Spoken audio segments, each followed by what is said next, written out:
त्यांच्याबरोबर या संदर्भात काही चर्चा तुम्ही केली होती का? त्यांना तुम्ही हा निर्णय सांगितलं होता?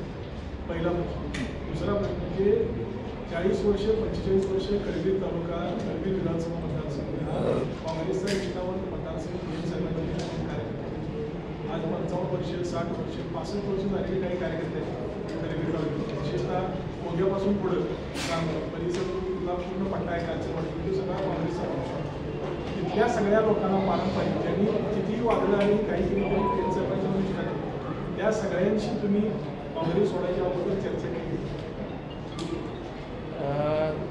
हे ज्यावेळी अजितदादांना चर्चा करून आम्ही भेटून आलो असं ज्यावेळी वृत्तपत्रामध्ये आलं त्यावेळी मला बंटी साहेबांचा फोन आला होता आणि त्यांनी मला विचारलं. त्यानंतर मी आणि माझे भाऊ राजेश पाटील आम्ही बंटी साहेबांची भेट घेतली आणि कार्यकर्त्यांच्यातून असं मत येतं आहे त्याच्याबद्दल आम्ही त्यांच्यावर चर्चा केली. त्यावेळी त्यांनी सांगितलं की तुम्ही असा काही निर्णय घेऊ नका.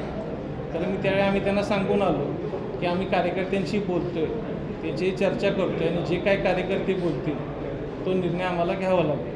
तिथून पुढे गेल्या 15-20 दिवसामध्ये आम्ही जिल्हा परिषद वाईज असेल तालुका वाईज आमच्या करवीर तालुक्यातले सगळे जिल्हा परिषद, पन्हाळा तालुका, गगनबावडा आणि राधानगरी आमचा कारखान्याचा जो कार्यक्षेत्र येतो त्या सगळ्या तालुक्यांमध्ये गट वाईज आणि तालुका जिल्हा परिषद वाईज आम्ही मिटिंग घेतल्या, लोकांशी चर्चा केली, लोकांचं मत ऐकून घेतलं आणि त्यानंतरच आम्ही या निर्णयाला